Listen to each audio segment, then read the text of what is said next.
The following program is being brought to you on the Voice America Empowerment Channel. For more information about our network and to check out additional show hosts and topics of interest, please visit voiceamericaempowerment.com. The Voice America Talk Radio Network is the worldwide leader in live Internet talk radio. Visit voiceamerica.com. The views and ideas expressed on the following program are strictly those of the host or guests and do not necessarily reflect the views and ideas held by the Voice America Talk Radio Network, its staff, and management.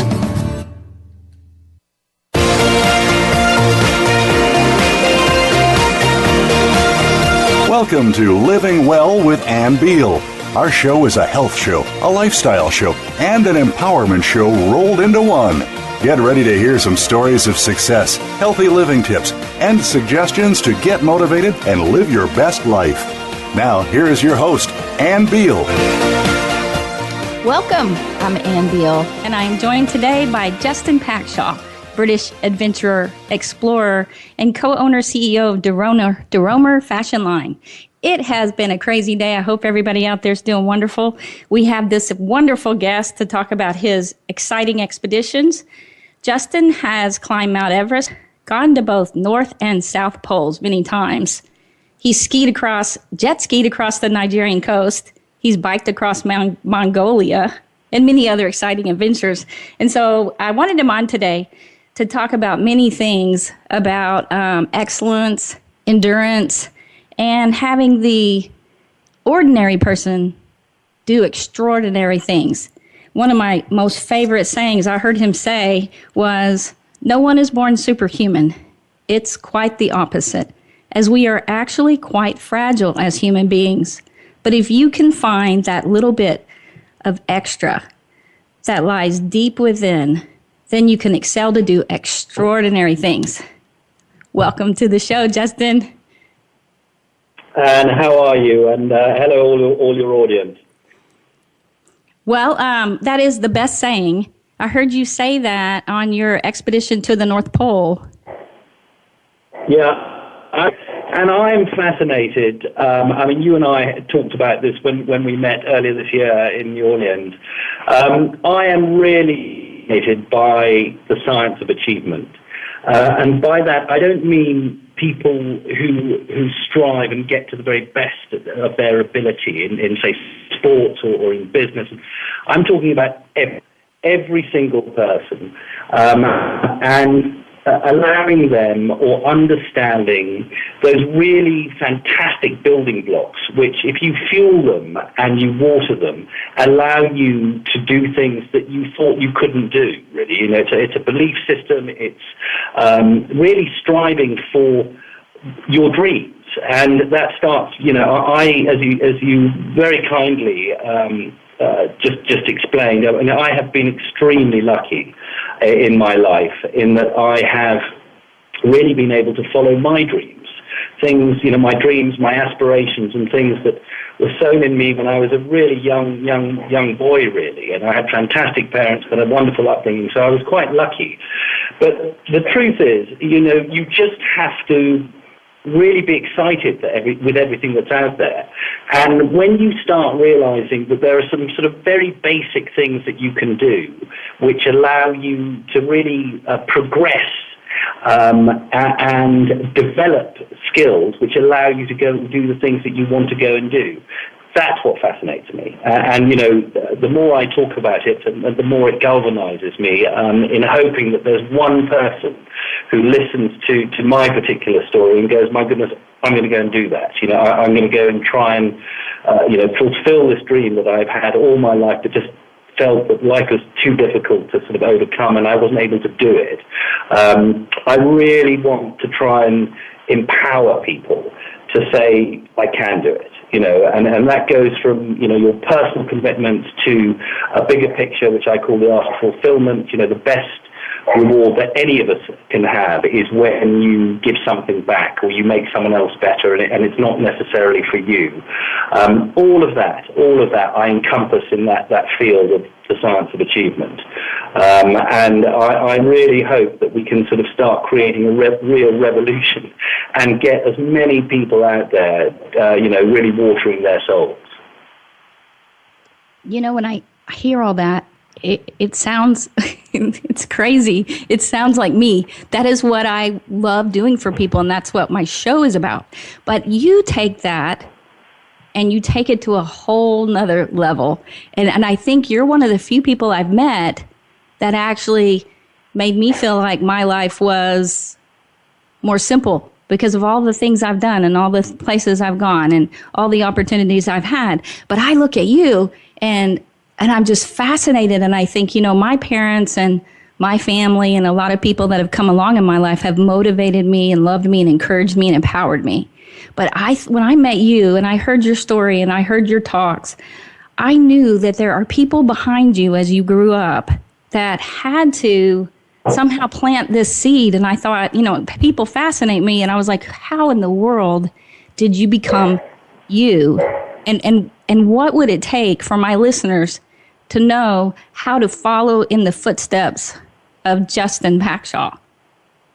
Well, and look, that's very sweet, and I'm very humbled by that. I mean, I am just a small person, really, who has been lucky enough to follow his dreams. I'm 50 years old, and, at every step, there's always a hurdle. You don't just suddenly fall into these things. When I was a young man, I sailed for Britain. My great love is sailing, and I started by sailing for Britain when I was quite young. And I think, well, if we dissect that, your question, to do anything really well, there's always going to be a sort of network around you of security, which allows you to start sort of pushing out of your comfort zone. And one of the other things which I'm quite interested by is, when we look at our lives and you sort of say, well, I'd really like to go and do this, but I'm not equipped to do it. I don't have the experience. I don't have the skill set. The truth is, you just have to go and do it. Just start. And it can be anything. It can be learning tapestry, or it could be learning a new language, or it could be doing something else in business, or it could be, climbing a mountain, whatever it might be. But something that you feel is going to make you a better person and more, have more breadth in your character. The starting point with all of that is overcoming this dreadful thing that sort of encompasses all the things that we do, which is failure. We are so worried about the aspect of failing. And I sort of turned that on my head in that I love failure. I mean, I failed many, many times in my life. And the truth is, I've only really failed once in that particular arena, because you just learn. Yes, you might graze your knees, but what will happen is you'll pick yourself up and you'll go, actually, I'm a bit more determined here. And I realize that if the same situation happens again, I need to go left rather than right. And as you keep doing that, your confidence will grow. And confidence is a bizarre thing. It's self-perpetuating. So the more confidence you get, the better you become at doing things. And when you start putting all that together, you realize that the more things you do, the more confidence you get. Your mojo increases. You become more attractive. You become more attractive as an individual within yourself. You become more attractive within, say, your family, and you become more attractive in your business. So the starting point will always come from the aspect of you being prepared to step into the unknown. And I suppose it starts very young in all of us, because, when you were learning to walk and when you're learning to ride your bicycle and all those things, that's full of pitfalls. You will fall over umpteen times, but you will always know, or the lucky ones of us, this doesn't apply to everyone, but most people will know that there is a support system around them. Their mother, their father, their brother, their sister, and then as you progress up, your teammates, your friends, all those things. And we have to lean on it a little bit. But once you start getting some sort of forward movement, the most important thing, and I cannot stress this enough, the most important thing we all need to invest in is our belief system. I can do it. And those three words are so important. If you just say, I can do it, and I'm sure, Anne, you must have had some amazing people on your show, and people who sort of, they've rewritten an imbalance of, you would think they couldn't do something, and just by being determined, tenacious, passionate, they have been able to go out and achieve phenomenal things. And one of the things that I do on some of my trips, I used to be a soldier in the British Army, and I'm very passionate about our wounded soldiers, and I've taken a few of them from my old regiment, and we went to the South Pole, and then last year we did an amazing replication of a very famous British explorer called Ernest Shackleton, who did something 100 years ago. And these are young boys and girls who, their average age is their early 20s. They've all been really horribly hurt, either in Iraq or in Afghanistan. And their belief system is so strong that they will look at their ailments, their injuries, and say, I can overcome this. And I'm going to go and do this. And I've seen them do things that most able people wouldn't be able to do. But their belief in themselves and something else beyond that, some kind of understanding of making things work around them. And obviously there's common sense that comes into that. There's an enormous amount of determination and discipline. But that belief system is what we all need to find.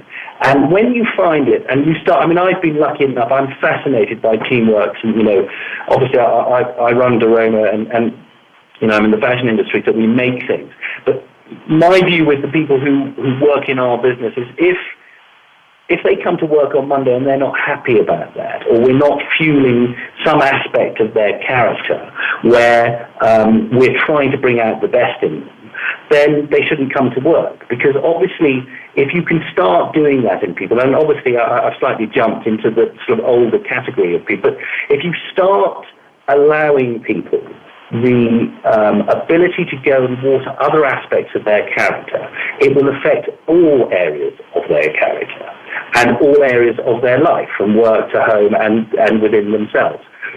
It's not really that simple. It's not really that difficult. But if you can achieve that, it is amazing at how proactive, how powerful, and how happy you will become as an individual. And I've seen that. I've certainly seen it in myself, and I've seen it in masses of people, either at some extreme part of the world or in my everyday life at work. And I think I really think it's something we must all start striving for, because, as I said, I've been a soldier, I've been to war, and there's a lot of pretty tough things going on in the world, but that doesn't mean that we must be in any way unexcited by what the future holds, or about what we need to do to educate the next generation to really have a very expansive view on making things better. And to do that, really, they have to make themselves better. We all have to make our own selves as robust, as excited, as full of passion and creativity, all the things that hopefully will drive us to achieve our dreams. And if you can start doing that, it's wonderful. It really is the most wondrous thing you can do. Now, you actually live in London, right? Yeah, I do, yeah. But you grew up in the Mediterranean? Yes, I grew up in Malta, which is a fabulous little island right in the Mediterranean Sea. It's very, very small. It's 22 miles by 14, but it has a sort of unique, really, because at the beginning of time, when travel and trade and everything was done by boat, everyone used to stop in Malta to, refuel and various other bits and pieces. So it's got sort of elements, temples there, and then, the Greeks, the Turks, the Romans, everyone spent a bit of time there. So it has an amazing sort of aura and culture about it. And I was very lucky. My parents, when I was about 1, moved there. And so basically we grew up sailing. There's 4 of us. I have 2 brothers and a sister. I'm the youngest. And we grew up, very much outdoors. We didn't have a TV till I was 11. So we sort of entertained ourselves and made boats. And, it was a pretty special time, really. And I'm very thankful because a lot of the skills that I've learned and the love that I have for the outdoors and nature and all those things, really, it was that seed was germinated during that time. Well, it's Malta. I've never met anybody that lived in Malta, that grew up in Malta. It is a beautiful place. Yes, it is, Anne, and you must come and see it. And you must come and stay. It's very lovely. You would love it. You would absolutely love it. Very kind people, good food. All the nice things in life. Yeah, because I when you think about the growing up on an island like that and sailing, you said you love to sail, and it makes total sense that you would have done that. Is that where the explorer part of you came from, or the the wanting to just go and see more beauty? Yes, I think so. I mean, my parents were very fabulous, and they basically fundamentally just wanted two things from their kids. They wanted us to grow up interested in life, and they wanted us to grow up as interesting people. And I think they did a pretty good job at that, because they made us realize that life's just about, when you break it all down, it's really about your family and your friends, and how you work out what you're doing. And obviously things like ambition and ego and all of those things are an intricate part of how we progress. But, ultimately it comes down to a very simple way of living, which is, in my books, I'm always striving for excellence. And I don't mean that in a presumptuous way at all. But I really want to in my life, I appreciate how short the lifespan is, our life. So I want to fill it with as many things as possible, as many amazing experiences. And when you realize that that's possible, and again, I don't mean that in a presumptuous way, but it's possible in that at every level or any level that you might be coming from, it's really about you saying to yourself, I'm going to suck out every ounce of energy and stuff that I can learn from this particular moment. And I'm going to be the best that I can be. Now, in my adventurous side of things, if you are, as an example, climbing Mount Everest, there is a 1 in 10 chance that if you get to the top that you won't come back. So it means that, striving for excellence takes on a slightly different meaning, because obviously you're going to strive for excellence because you don't want to die and you don't want any of your friends to die. So you become very articulate and clear as to how and why you're doing things. Now, obviously, there's a flip side to that, which is, yes, but what about the people that you leave at home, your wife or your kids, or, in my particular case? And that's a very fair point. It's a valid point as to being realistic about what your goals are and your aspirations, your dreams, and being responsible about tackling them. Now, again, this is sort of a murky area, and my view very much is that you have to do things that you really feel you have to do if they make you feel alive. Sorry.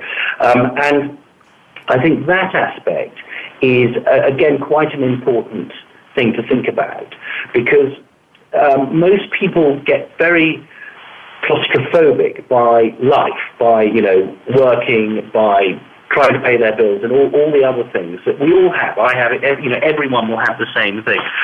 And they sort of forget the important things that really fuel them and make them happy. And I think that you have to sort of look at that sometimes and take a chance. And it's not always easy, it isn't easy. However, the upside of it, as long as you are responsible and you are, you really gauge why you are doing things, then I think you must always go for it. You have to keep being expansive, growing, searching, striving, stepping into the unknown. The wonderful saying, a journey of a thousand miles starts with the first step. I mean, it's just so true. And it can be anything. It can be, I want to lose weight. Well, you just have to start slowly and say, in a year, this is where I want to be. Or it can be, I want to go and climb Mount Everest. And it's the same thing, become a good climber and all those things. But just start it. Have a lovely time along the way. Everything you do at every level, have fun. Try and really bring sunshine into your life where you say, this is, it might be, you might be scared, it might be freezing cold, it might be raining, you might be whatever. But somehow, I've been in those situations and someone will go and say something which is, very, humor is a wonderfully potent and powerful thing again. And it just alters the situation as such. And I think the moral really is you just have to get involved. And when you get involved at the lowest level, it's amazing what that can roll into. And it normally will take you somewhere where you will learn a hell of a lot of fantastic things. You will meet amazing people. You'll meet amazing people, and you can't really go wrong from that. As we progress, that has to be a good starting point on all the things that we're trying to do. Now, when did you, for the first time, because I know you talked about being in the British Army, did you do that right out of high school? Yeah. So basically, when I left school, I came over to the States, actually. I was a very keen sailor. And the America's Cup, which is a very famous yacht race, was on. This is in 1984. And I sort of got involved with the British team. And so I came over to the States and spent about a year there, ended up sailing a boat down the east coast of the States, which was fantastic. And then my parents were all very happy with that because on the 7th of January 1985, I was going to a place called Sandhurst, which is sort of like West Point in the States, where you go and learn how to be an officer. And so they knew that I could be as wayward or, do whatever I liked, because the following year I was going to be gently molded, or not gently, quite forcefully molded into hopefully being, a young soldier and a good young soldier. So I then joined the army, and I was in the army for just under 10 years, had the most fantastic time. Very lucky. I served all over the world and made some very firm friends, and also carried on my love of adventure and did some quite interesting expeditions then. Yes, it was the sort of bedrock of my, me following on to go and do the things which I've loved doing, some of my more extreme trips. Well, and you picked up some incredible skills during those 8 years. Yeah, definitely. Definitely. One of them actually, I know very few organizations like the military, which empowers you to understand the intricacies of teamwork, leadership and teamwork, and bringing the best out in people and looking after everybody. There are very few, in fact, I don't really know any, which do it as well. And I spent a bit of time working with the American Special Forces, and everything I saw of the American military was exemplary in this field. Wow. Well, and I know that you also, and this fascinated me because we just sold our ranch. We had horses for a very long time. After having it for 20 years, we sold it. And I saw that you were an equerry to the Duchess and Duke of Kent? Yeah, to the Duchess of Kent, yes, I was, which was, again, the sort of ridiculous, the sublime. I'm a staunch royalist, and to go and spend time looking after, one of our royal family was amazing. they all work. They are incredibly diligent. They are very, very philanthropic, all of them. As an example, we've just I led a trip earlier this year to the North Pole with some very interesting entrepreneurs, all pretty successful. And we raised just over $1 million for an amazing charity that Prince Charles set up called the Prince's Trust. And, that charity, Prince Charles indirectly through his efforts, raises over just under $2 million a week for young kids who are struggling in life. I mean, they are, the British royal family are really incredibly big-hearted and very, very motivated at making change and influencing people to be better and help them. And so I was very lucky when I was executed to the Duchess of Kent to be able to see that firsthand. And the truth is, they work tirelessly. They really are. They work incredibly hard at trying to make other people's lives better. And it was very. I mean, as you know, Anne, I'm very. I love philanthropy, and I'm a big believer in raising money for important causes and charities. And I think that was the sort of starting point for me when I saw that firsthand. Well, I know, and I was wondering, when you go on all these expeditions, it costs quite a bit of money. And then I saw that you raised so much money, but I never realized until I heard you talking about maybe the Virgin bike across, the triathlon, climbing, the Matterhorn, all that kind of stuff. They mentioned that you guys, or maybe it was when you went to the North Pole, that you guys actually finance your part yourself? Yeah. So basically, all the trips that I do, we are self-financed, so we will pay our own way. And then every single penny that comes into whatever charity I choose that we're going to raise money for will go directly to that charity. Not a single cent will come to us. And I just think that makes it very clear as to what we're doing and why we're doing it. Having said that, there are great organizations who get behind these trips.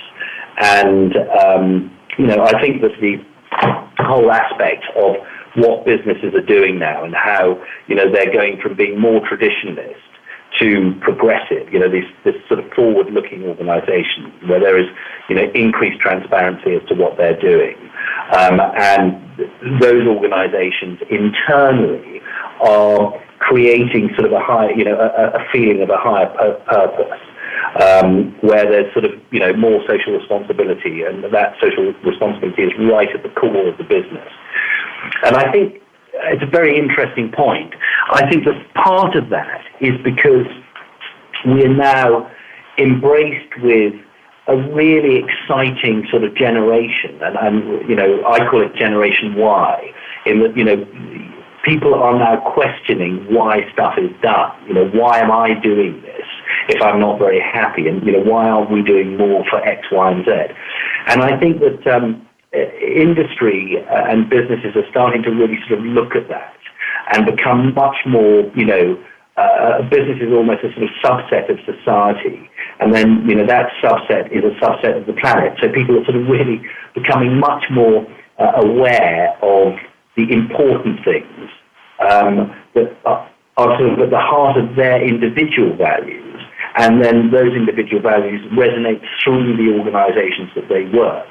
And I've certainly found it on, over the last, 4 or 5 years on some of the bigger trips I've done, where we've got organizations behind us, and they're absolutely fabulous to work with, because they genuinely are concerned and genuinely want to help with whatever the cause, their causes, their philanthropic or their corporate responsibility is.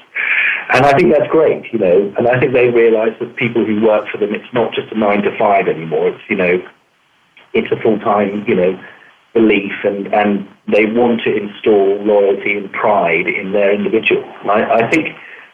I genuinely think that's a very exciting thing that has come out over the last 5 years.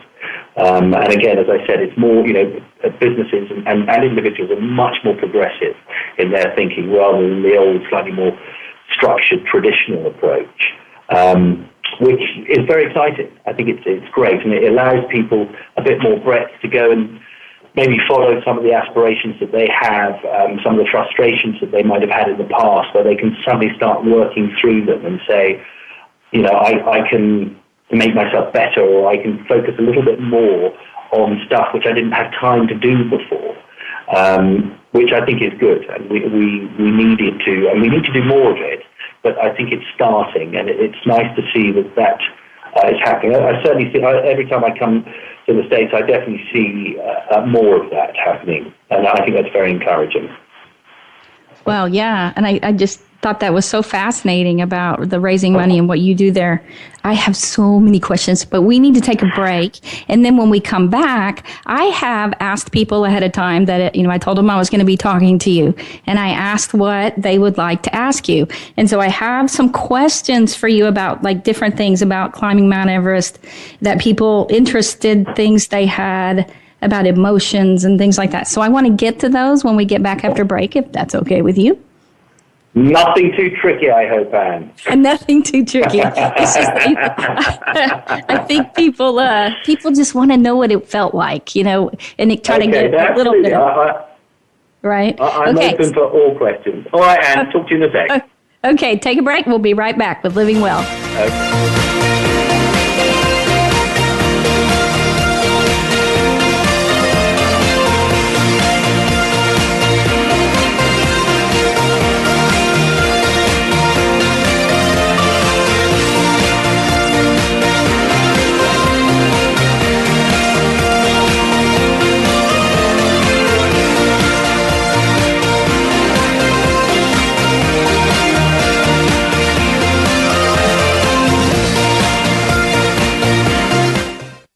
Follow us on Twitter for more great ideas at Voice America Empowerment. Life Solutions Coaching and Counseling in Fort Worth, Texas is a full-service wellness clinic providing individual, group, and family counseling, one-on-one coaching for life and wellness, and naturopathic treatments of medical massage therapy combined with essential oils to ensure you reach your health and wellness goals. Sessions are available in person or by phone. Get started on your new life today. Just call 817-232-1363 or go to LifeSolutionsCoachingandCounseling.com or email them at lifesolutionscc@yahoo.com.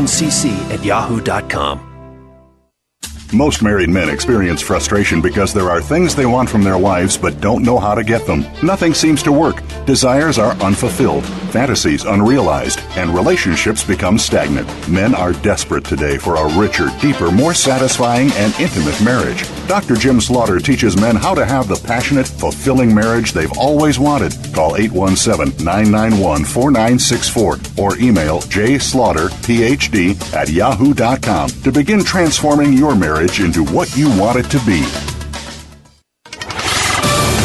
We're on Facebook along with some of the greatest minds of the world, and that includes you. Visit us on Facebook at Voice America Empowerment.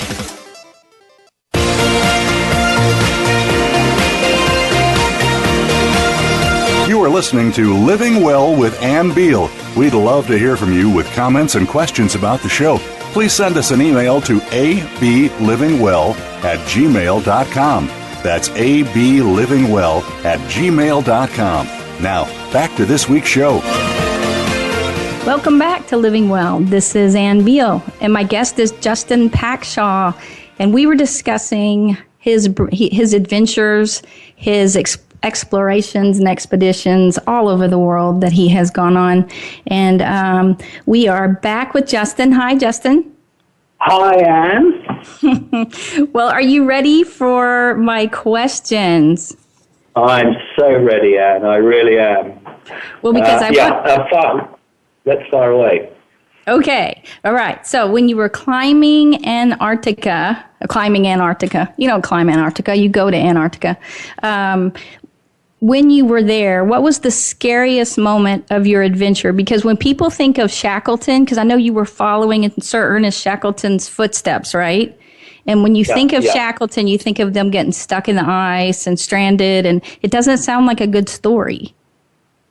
But I implore everybody to go and learn a little bit about Ernest Shackleton and his endurance expedition of 1914. I mean, it is the most phenomenally brilliant story of endeavor, of teamwork, of passion, of tenacity, of belief.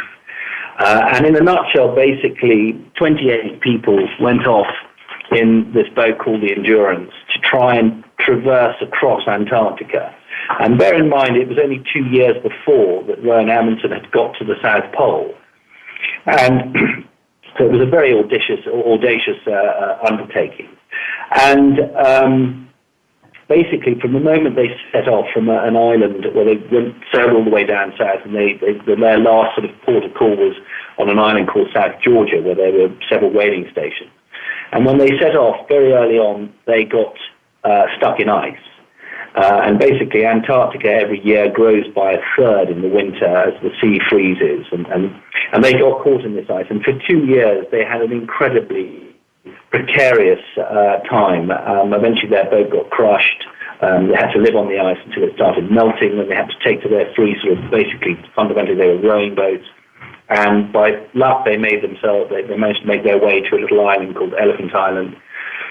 And basically, they were in a lot of trouble. No one was going to come and find them for sure. And Shackleton, who was probably the most extraordinary leader, decided that he had to try and get help. So on one of the little rowing boats, which is 23 feet long, which was aptly named James Cairn after one of their sponsors, he went and he sailed 800 miles in the Southern Ocean, which is, I spent a bit of time sailing down there, and it's very, very precarious. It's like nowhere else really in the world. And he sailed in this little boat and got to South Georgia, which is a feat on two levels. One, incredible seamanship, and secondly, extraordinarily brilliant navigating. Albeit everything was done through sextants and, getting line sightings with the sun. And they landed on South Georgia, and then they had to traverse across it, which, again, is very, very difficult.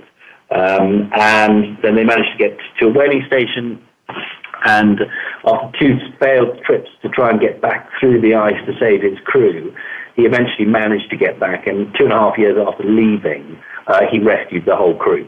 So basically, it is an amazing story of leadership and belief, and it's a wonderful yarn. And anyway, last year we replicated that trip. And, I'm fascinated with old school explorers. And when you put it into perspective, only 100 years ago, just over 100 years ago, no one had been to the North Pole.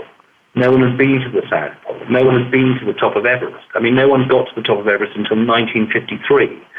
And that's an amazing thing. They didn't really have maps then. They didn't have, we live in this world of technology where you can Google and see and find everything, pretty much everything. And we're all strangely sort of armchair explorers because exploration is in all of our souls. And I've been lucky enough to have replicated trips. When we climbed Everest, we went up the Northeast Ridge, which is quite a tricky route, which in the 1920s, several British expeditions over 3 years tried to get to the top of Everest with a very famous climber called George Mallory, and we did that route. And then, obviously, when I went to the South Pole, we were replicating Rob Scott's amazing trip in 1912. And the Shackleton one, I think, is sort of right up there because although his expedition wasn't a success, because they obviously didn't achieve their aim, it was a success in highlighting to people that you have to try these things. And as we were discussing at the beginning of our chat, the aspect of failure and turning failure on its head and saying, it's about having a positive mindset, being positive and proactive as to what you are doing and why you're doing it. And in his particular case, what happened is, the wheels fell off the vehicle, and they really were, by all rights, they should have all died. But that absolute, rigid belief that he would get his team out, and the team's belief in themselves and in their leadership, meant that against enormous odds, they managed to survive. And having done that, and we took 2 wounded soldiers with us, very, very brave, fabulous young men from the British Army, and seeing their reaction, and also our reaction, and to put it into context, when Shackleton got to South Georgia, he landed in a place called King Harkin Bay, and he then had to, because the weather is so bad there, he had to go to traverse South Georgia and get to a place called Stromness, which is the other side of the island, where there is a whaling station. And he did that they were in very bad order. They had all the wrong kit. They'd been at sea for 17 days in a rowing boat, so they had foot rot and they were scurvy. They were in a very bad way. There were 5 of them, and he took 3. There were 3 of them who had crossed. They did something called the Shackleton's Traverse, and they did it in a day and a half. And when we did it, the tail end of last year, it took us 3.5 days. Wow. And at one stage, we dug in and had to spend the night, and we had about 180 miles an hour of wind, so over 200 kilometers 230 kilometers of wind cutting across our tent, and it was very worrying. And yet, these amazingly brave people 100 years ago who just they wanted to go there because it was there. They had no idea, what was over the next horizon. And it comes back to that aspect of, humans are meant to excel. We're meant to do things. So to answer your question of, what was the most frightening thing? I mean, ultimately, when you tackle Mother Nature at her purest, she's a formidable beast. And if she decides to flex her muscles, then you're in trouble. And again, that it just means that you have to be wise, you have to be responsible, you have to really gauge your planning and preparation as to what you're doing and how you do it. From my perspective, obviously, I always felt very responsible because, I had these 2 young lads with me who were absolutely inspirational at every level. And so the whole thing sort of rounded into, it was all quite worrying because, we did 3,500 miles of sailing in a small boat in a pretty inhospitable part of the world. But on the upside of that, knowing that we were walking a walk that not many people had done, the wildlife, Anne, I mean, I can't even start to tell you how magnificent it is. I mean, we went to beaches where there were 3 million penguins. 30,000 elephant seals, all fighting and rutting, and orcas going up and down, but an abundance of it. In this very, very harsh environment, there's a sort of wonderful abundance of life. And then you sort of realize that a part of the reason there's so much abundance is because humans aren't there creating havoc. So it was interesting. It was a sort of funny juxtaposition. But it's all quite dangerous, really. But, we were very well prepared. We really, I'm a great believer in technology, and we're living in a wonderful era where, the development of what we can do, and, even this conversation we are having, here I am, I'm at Cambridge University in England, and I'm talking to you in the States, and I feel like I'm sitting next to you, Anne. I mean, it's just absolutely amazing. That's so awesome. there are so many things that we can put into things which will limit the aspect of, why you're doing it and the danger. Obviously, I have young children, and I have a wife who I adore, and I have a lovely life, a very good business, and so you have to marginalise why you do it. But to be honest, if it wasn't a bit dangerous, it wouldn't be quite the same, because it means that, again, what we were saying about striving for excellence and bringing the best out in people and looking after people and nurturing them, but all of that, those sort of ingredients, if we put that all in a toolbox, that can be related to absolutely any situation anywhere. So any of your listeners who are, going through the rigmaroles of their life and going, this is a little bit static for me, or I don't feel that I am furthering myself, or I'm opening up myself. That isn't the case. If you have all the tools You just have to sort of believe that it's possible. And whatever the fear is, you can just step into it. Be realistic, as we've said, but just step into it. Because it's amazing how good you'll feel, and your mojo will get charged, and, you will feel invincible. As I said, humans, we really are meant to excel.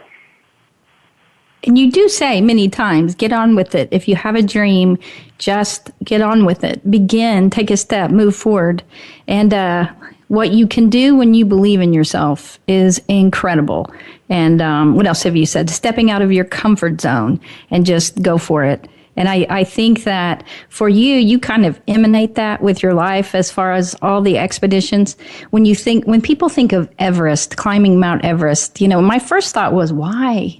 I was, and yet then all of a sudden, as soon as you had your emergency last week, I had an emergency with my dad, flew off to New Mexico, and I was sitting in the hotel room staring at the mountains, and I felt them like calling me. I wanted to go climb them. I was telling the people around me, I think I understand, except for the cold, freezing tundra of Mount Everest and the danger. If I go climb, White Mountain, it's nothing like climbing Everest. And so for that sounds, for most people, incredibly dangerous. So it would take, incredible preparations so that you could return to your wife and child. And so I know you did that. But here's a question somebody asked about Mount Everest. What did you forget or neglect to bring that you wish you had brought? Oh, my goodness. That is a very good question. My goodness. What? Our trip on Everest was very well run. We were very well funded. It was done with a very good friend of mine called Malcolm Walker, who owns a big supermarket chain in Britain, and he's very successful. So we had, Malcolm likes all the nice things in life. So we had, at our base camp on the Nepali, we were on the Tibetan side. At our base camp, we had, a lovely mess hall, and we had, wine, and Malcolm did it all really well. The trouble is, you're already at 5,300 meters, and all you want to do is eat rice and everything very simple. Your body's slightly struggling. Hello? I'm here. Anne? Oh, yes. Yes, I'm here. And, sorry, I thought I lost you. Basically, you sort of, your body craves for simplicity. I think, I couldn't have taken them, but what I would have loved to have done is had access. We were away for 60 days. I would have liked to have had access to my wife and my children. We had very limited, the internet connection you don't have it up there, so there's no Skyping or anything like that. And it would have been nice to have been able to, I don't know, I miss them because days are long, you're obviously sort of, you're out there, and life becomes very simple in that there are no distractions that we normally have. It's funny how you sort of dwell on the things. It makes you a better person. So you really focus on the important things, your family, your friends, and what and why you do things. So I think that would be my answer. We were all very focused as to what we were doing. But yes, I missed my lot quite a lot, as I think everyone else did in the team. So but a very good question. Did you say 60 days? 60 days, yeah. Oh. We acclimatized in Nepal, and then we moved over to Tibet, and we set up base camp, and then you start your campaign. It's a very big mountain. One forgets how big it is, and again, as I said, I don't in any way want people to think you must be blasé in life. You must never be blasé. You have to you must follow your dreams, but planning and preparation, you really got to look at why and how you're going to achieve things. And on Everest, we were really very, very detailed. It was very well run. We had a fantastic team around us. And, we all knew what our motivation was, and we realized that, to be good at something, well, there's always going to be a flip side to being good at something. And, it's about discipline. It's about hard work. It's about, setting goals which are realistic but keep making you better. And when you feel you've got all of those sort of right, and then you've got to look at, if you have an objective which is really quite punchy and difficult, then the planning and preparation side of it, obviously the team is important and the communications and how you, the network of how you build that. But, incorporating a shared purpose, and, no one-upmanship, all of those things, but making sure that, you really have left no stone unturned. I think that's very, very important. And we did that, certainly on Everest we did that. 10 of us went, and our objective was to get to the top. But really, I think our real objective was to get 10 people down safely. We managed to do that, which was a huge relief.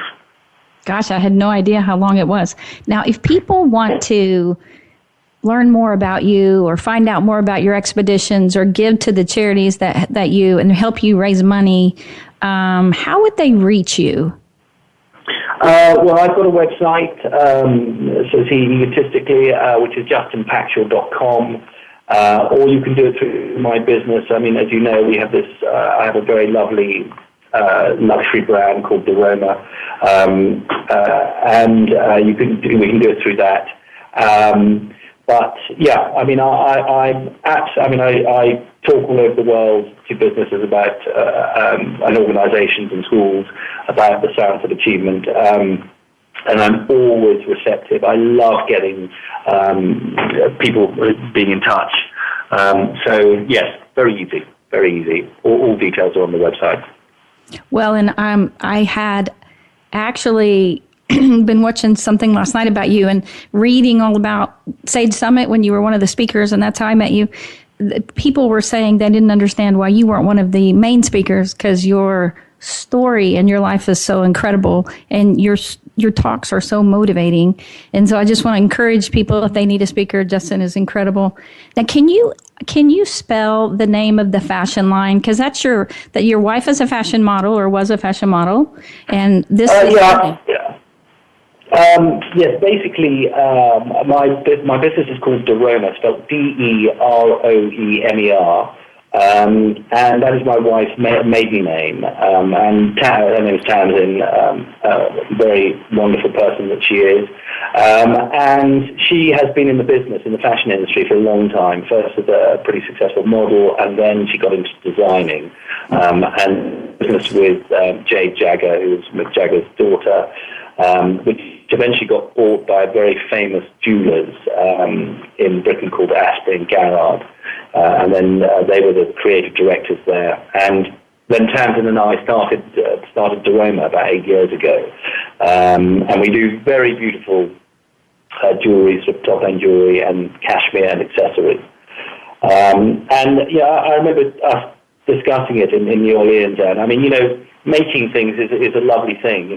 We make very beautiful things, and there's great pleasure in that. And I do these talks alongside, obviously, running the business to businesses about the science of achievement. And if you look at the sort of model of, let's say, as an example, we've been talking about Everest, but if you take Everest and you say that we're going to build a business around us getting to the top of it, 10 of us, but the statistic is one of us won't come home.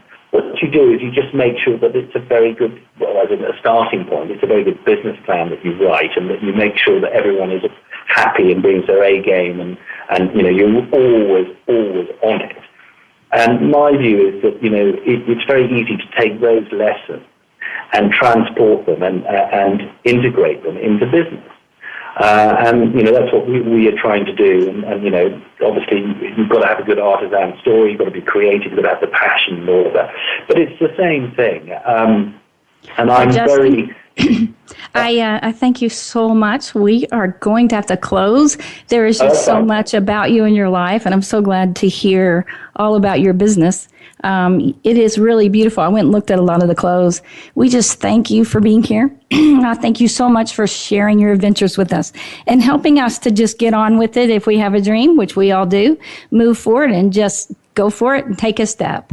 Thank you so much for being on, Justin. Such a pleasure, Anne, and I look forward to seeing you again very soon. Yes, we'll talk soon. I'll have you back on. You guys have a wonderful week and live well.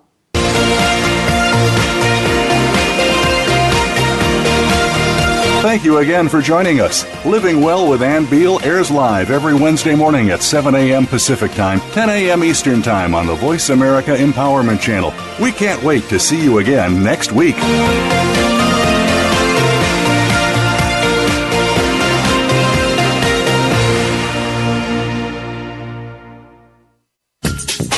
Thanks again for listening to the preceding program, brought to you on the Voice America Empowerment Channel. For more information about our network and to check out additional show hosts and topics of interest, please visit voiceamericaempowerment.com. The Voice America Talk Radio Network is the worldwide leader in live Internet talk radio. Visit voiceamerica.com. The views and ideas expressed on the preceding program are strictly those of the host or guests and do not necessarily reflect the views and ideas held by the Voice America Talk Radio Network, its staff, and management.